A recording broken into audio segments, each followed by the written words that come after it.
of the musicians that made them, and a wide array of interesting facts in general. It's freeform radio at its finest. Hear what you rarely hear anywhere else here on Radio Free Saturday mornings, 9 a.m. to 11 a.m. every Saturday on KSJE.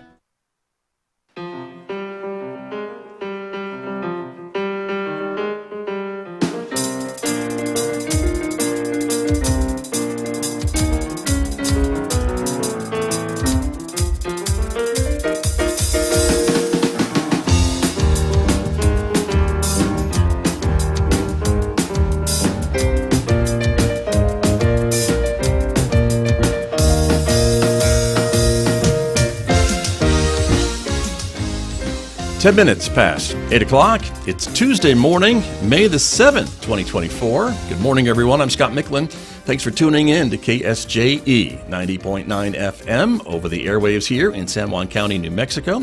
In Durango, Colorado, we broadcast at 103.3 FM. And if you're anywhere else on the planet and want to tune in to hear what we're up to, just go to our website. Do that anytime, of course. We are streaming there 24 hours a day, 7 days a week, all year long at ksje.com. Welcome also to our viewers who are joining us this morning because, as you know, this is a visual radio station. Video of this program is streaming out live to the KSJE Facebook page and also to our YouTube channel. So welcome aboard, everybody. I'm so glad that you are with us because coming up this morning, it is our weekly update from the San Juan Health Council. We always spend time talking with a member of the Health Council, and that is what we are doing this morning with my guest, Lelah Westrick. She'll be joining me in the next few moments right here on KSJE to talk about the work that she is doing in the community to inform all of us about domestic violence, human trafficking, and much, much more. That's coming up in the next few moments right here on KSJE. Then later on this hour, we'll be checking in, of course, with the Farmington Regional Animal Shelter. We do that on Tuesdays, our Adopt a Pet Tuesday segment, and we'll introduce you to some of the pets available for adoption this week, including Mango. That's the name of the dog you see on the screen right there. Mick Hess is coming in later on, Roving with the Arts, our weekday classical music program. And of course, a reminder, if you're a podcast person, you can subscribe for free to KSJE podcasts, and you'll find them where you're probably already listening to podcasts, your favorite podcasting app. So search and subscribe to KSJE podcasts and maybe discover a new local program that you may have missed. Outside our studios here at San Juan College, it's currently sunny, 42 degrees on this Tuesday morning. We're expecting a sunny day today, but a windy day yet again. A bit warmer than it was yesterday, though. Today's high 66, but we could see wind gusts up to 55 miles per hour this afternoon. A windy night overnight tonight with a low near 38 degrees, and tomorrow, sunshine, less winds, cooler weather, the high only 54 on Wednesday, 35 Wednesday night. Then by Thursday, partly sunny skies, the temperatures back up to 65 degrees, 47 overnight. And then take a look at Friday and Saturday. There's a chance of rain showers, 50% on Friday, 40% on Saturday, with highs in the mid-60s and overnight lows in the upper 40s. I'll be back with my guest with more right after this on KSJE. KSJE is supported by San Juan Regional Medical Center. The caregivers of San Juan Regional Medical Center are committed to bettering the quality of life, health, and care of individuals, families, and our communities. Life is their sacred trust. Better is their mission. Here is their home. San Juan Regional Medical Center, improving the health of the Four Corners since 1910.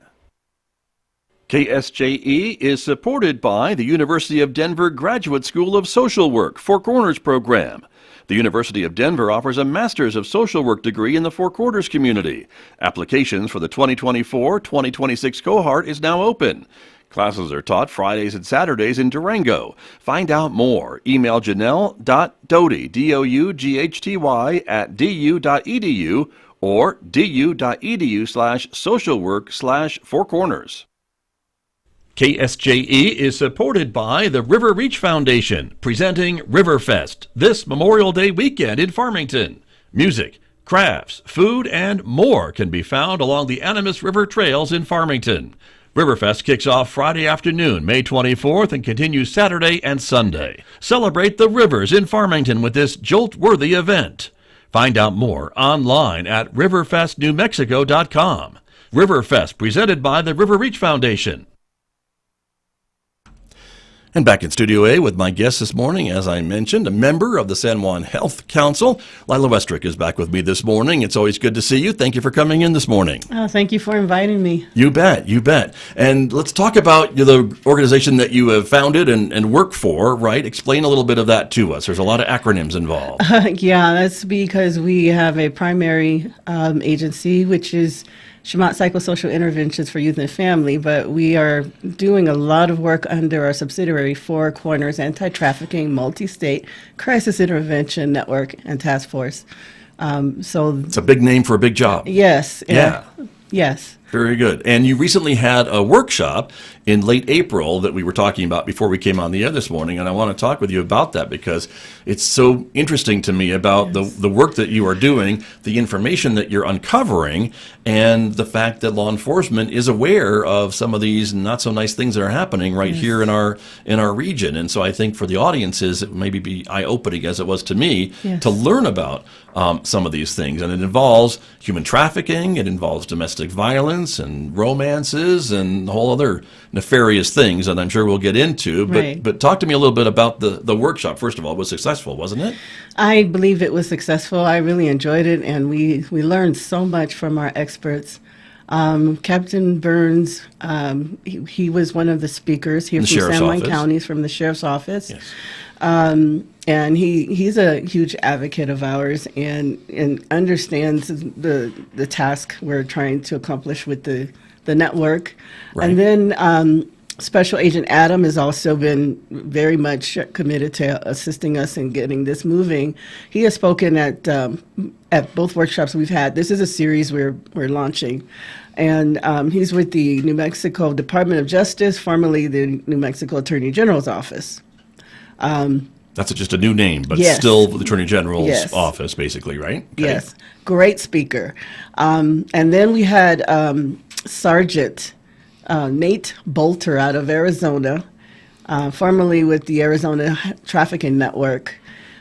He is a retired sergeant, 22 years undercover with human trafficking. So he came and gave us key indicators for youth, how traffickers operate on social media platforms, which is becoming the rage right now. That's how they're really attracting their victims, bidding wars, etc. But he goes into all that, and he went into familial trafficking in the Four Corners, which is really trending on Facebook. And so explain what that means for folks maybe who aren't familiar with that term. So what is it that they're saying is happening? What Sergeant Bolter is stating from the data he's collected is that a lot of the trafficking that we see with children is taking place or being promoted by the moms.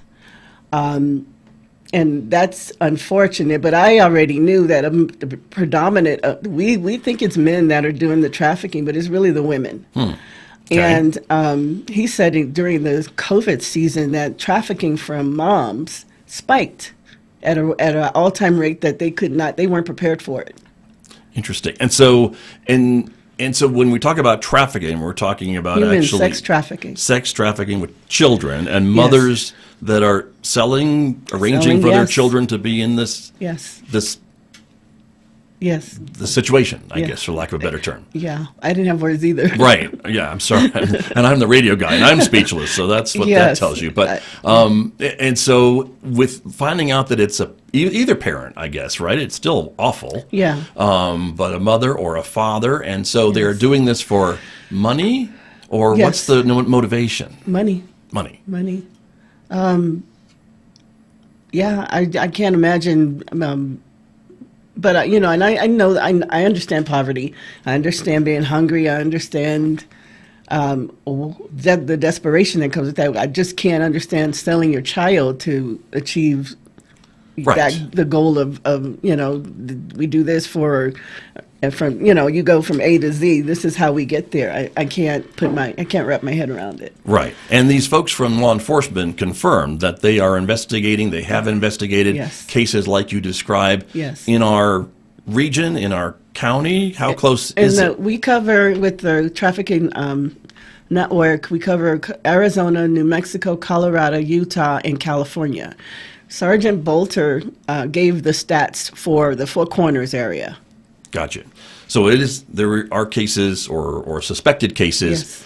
here. Yes. In our area where we would think that we are somewhat remote and off the beaten path, and maybe that's what these folks look for too. I don't know. Yeah, he's finding a lot of it taking place either on the reservation or outskirts. Got it. Is where he's finding, because that's where the children are not wanting to return. So I'm going to pull on him to give more stats on that at the next workshop. But I just did a clip on Facebook of what he talked about with familial trafficking, and it hit big. I bet. It's been Sure. trending. Yeah. Right. And so at your workshop that you had, it was, I think the capacity was maybe 40 folks. And so what Yes. types of folks were there? Who came to the workshop to hear from some of these things that you're talking about this morning? What were some of the guests and the attendees from? Where were they from? Well, first of all, we want to give a shout out, so to speak, to Commissioner Glogene Totticini. She was one of our sponsors, as well as the San Juan County Commissioner's Office. Very good. And the Fire Operations Center. They helped us get this whole workshop underway and facilitated. And so she was present. And we had a sprinkle full of law enforcement there, and mostly behavioral health providers were at this particular workshop. Got it. And I guess were their reactions like mine, surprised and shocked to Yes. hear about this, or had they already maybe been familiar that some of this may be happening in our area? No, we even had an attorney who was floored. She was present. And so, no, they weren't. So that's why everyone fell in love with the information that was being presented by the three law enforcement, because we always have law enforcement speakers. And we'll have like two speakers that are either experienced in trafficking or like myself. And then we had Miss Shannon Baum Diaz. She spoke about her daughter who had been recently trafficked and shot. This happened about 3 months ago. She was pregnant.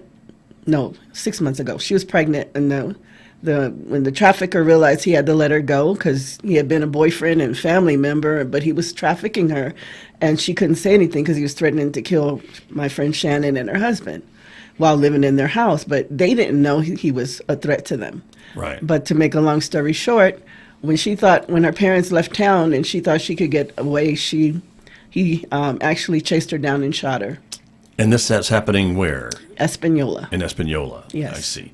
And so that's another part of this conversation then, the domestic violence part. Yes. And the romantic, I can say that in quotes because Yeah. it really is Yeah. what these folks use, I guess, to He try to wooed get her. trust, right? He love bombed her. I mean, the letters that Shannon describes, and I've experienced love bombing, so I know that nobody's immune to it. The words that traffickers use on their victims, you're looking for the next fix, really. And it's hard to imagine that if you've ever been through it, because it's not just the words, it's the feelings that come with them. And so she stayed initially because she wanted that initial love he was offering, that Right, sure. euphoria.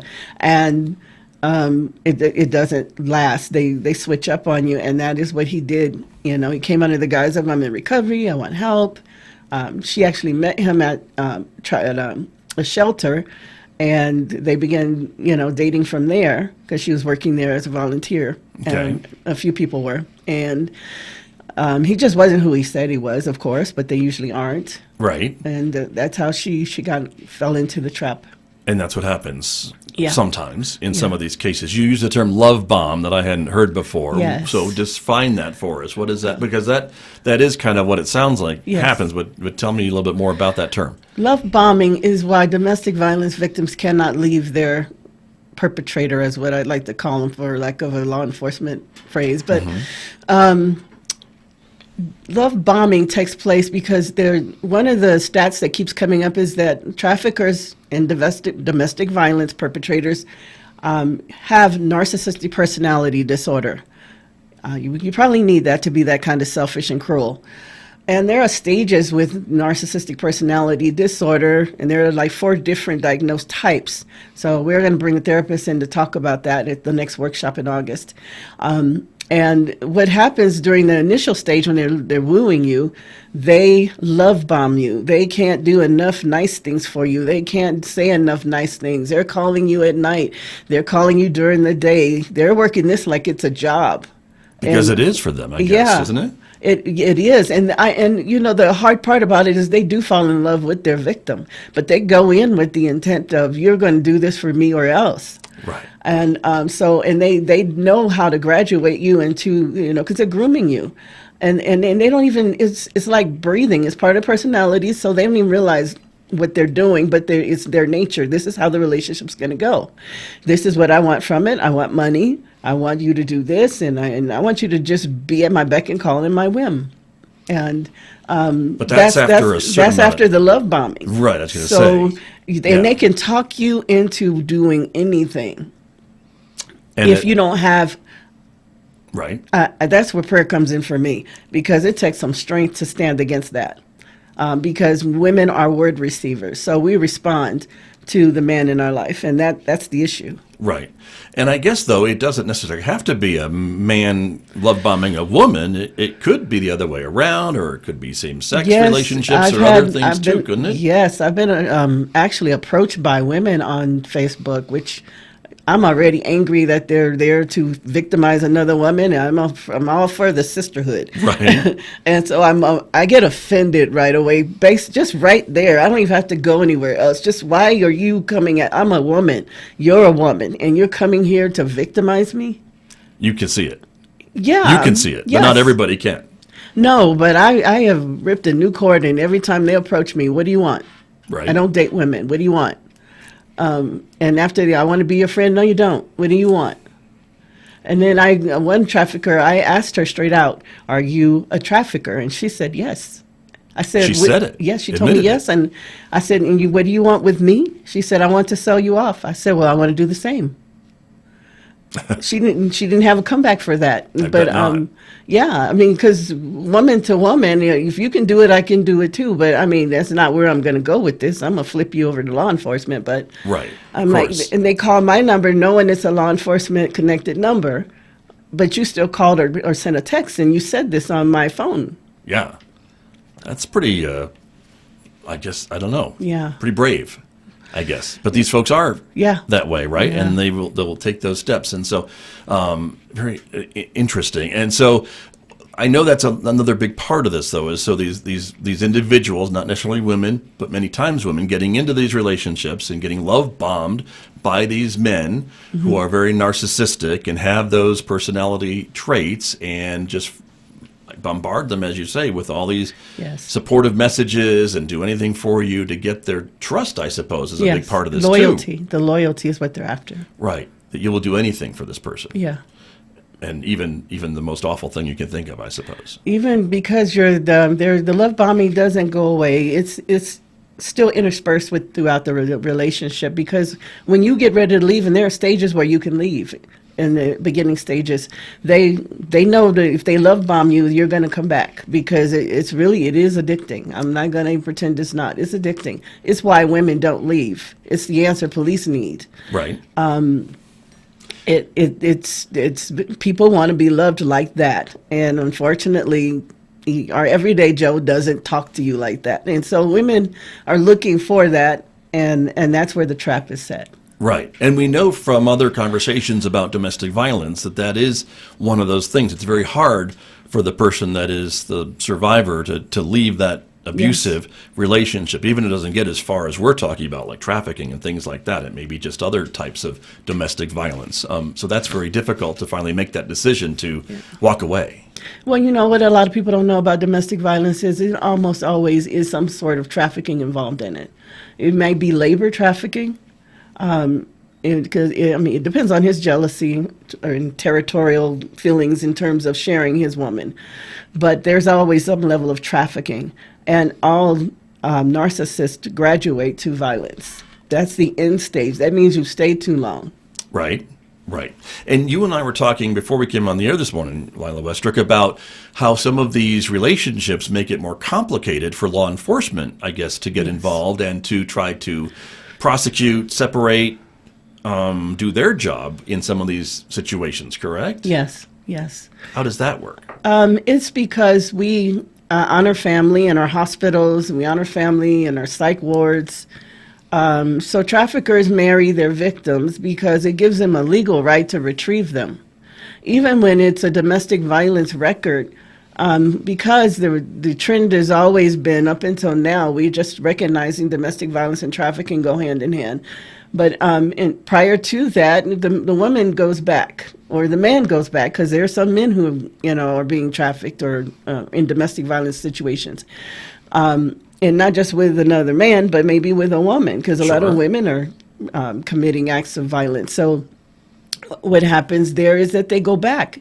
And so it's very confusing for law enforcement to go in and try to help when this person is standing up for their victimizer, the person victimizing them. And so you can't go to court and press charges if you can't get them to be a witness. So we have to have some changes in the court that allows the officer to be a witness on behalf of that victim, because she's not going to be able to do it for herself, because that's a personality disorder in her, and it's not necessarily there ahead of time, although it is, but the need to respond to those words that she's seeking and the way he makes her feel is why you're not going to get her to say anything. She's looking for the next fix. She's not necessarily afraid of being killed or harmed. She's afraid of losing that love factor.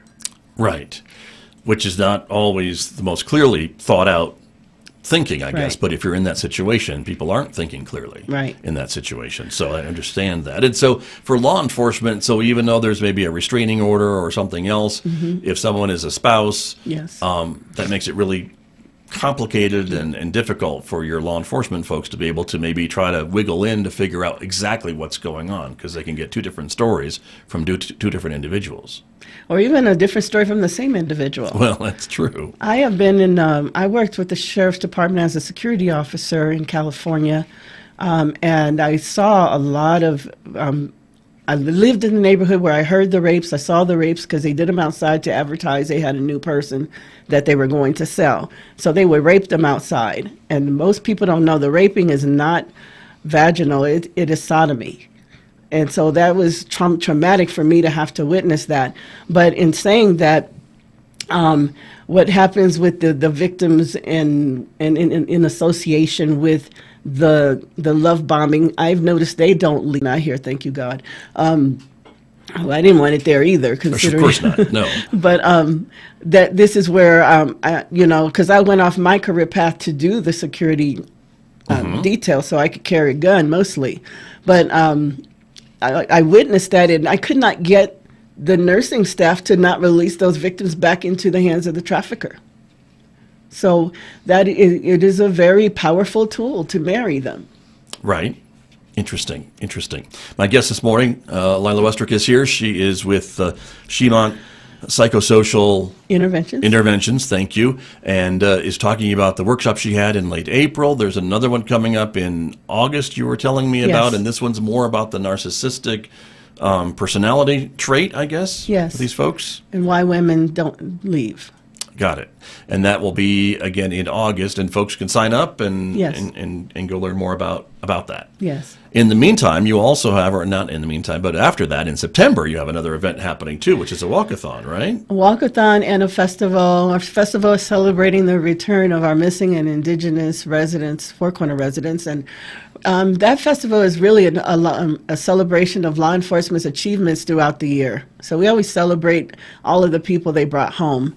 And not just our local, but across the Four Corners and plus California states. And they're making some amazing strides, and we need the public to know about it. But it's also a celebration of those who've come home.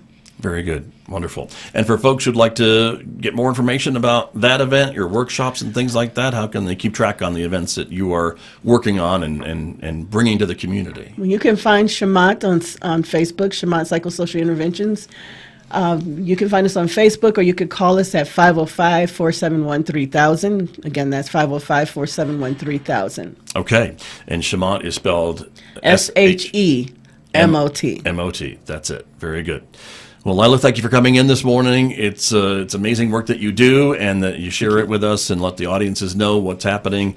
It's really disturbing and unfortunate, but I think it's important for us to know what's going on in our communities, to be aware of it. Yes. So thank you for sharing that with me. Thank you for having me. You bet. Thank you very much. Lelah Westrick, my guest this morning, right here with me on KSJE.